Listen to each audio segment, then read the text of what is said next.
Marianne, thank you. Let's bring in Carl DeMaio, Reform California Chairman, and Pete Peterson, Dean of Pepperdine University School of Public Policy. Gentlemen, welcome to you both. I want to play some sound. This is the Yuma County Supervisor talking about President Biden's Arizona visit, not to the border, but to Arizona. Watch. I've invited him several times to come and see for himself the challenges that he has created in border communities. I don't believe he's gotten within 200 miles of the international crossings. I mean, it's kind of hard, Pete, to say the border is secure. If you actually go down there and you see that it's not secure, then what do you say? Well, there seems to be a pattern with this president. You know, he came into office promising to be this compassionate president. But when you look at several of these crises, whether it's being late to Maui after what happened there, he still hasn't gotten to East Palestine with the issue there. Yep. He's only been to the border once, and that really is the major national crisis of our time. He's just not present, and this leads to this continuing impression of the president that he's disconnected from these major crises. Yeah, and I know, Carl, you're talking about this on your radio show in San Diego, which is that thousands of migrants are now being dropped off on the streets of San Diego, very close to the border. Here is Board of Supervisor Jim Desmond. Watch.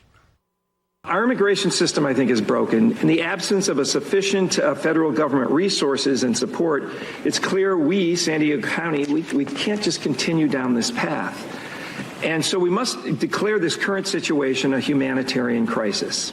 It could be Eric Adams. It could be, it could be a bunch of these leaders across the country. They all have the same problem. We can't sustain this. Anybody going to knock on Gavin Newsom's door and say, maybe this is an issue you need to deal with? No. And in fact, by the way, there was a unanimous vote of 2 Democrats and 2 Republicans on the San Diego County Board of Supervisors calling for federal government action at the border. But they were very nebulous about it because you need to have these Democrats not get too far out over their skis on this.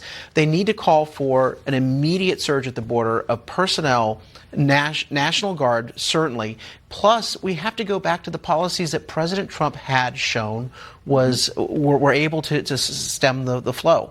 And that's remain in Mexico, right. Empower Border Patrol agents. I met with Border Patrol agents earlier this week. The morale is at the all-time low. They say their hands are tied. In San Diego County alone, we're now up to 9,700 migrants released in the last 11 days. That's as of 5 o'clock tonight.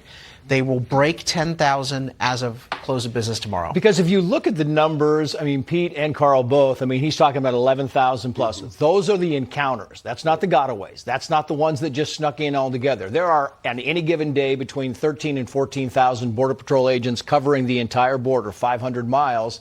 They just can't handle it. And the Border Patrol agents are being moved to different areas, so they're being pulled away from the checkpoints, and in comes the fentanyl, so forth. But I'm getting behind myself. New York City now distributing flyers at the southern border. They've been distributing them, but here's the new one they're going to put up on the screen here. New York City is one of the most expensive cities in the world, they're telling migrants. You are better off going to a more affordable city. Come on, San Diego's right down the road. You might as well go there, right, Pete?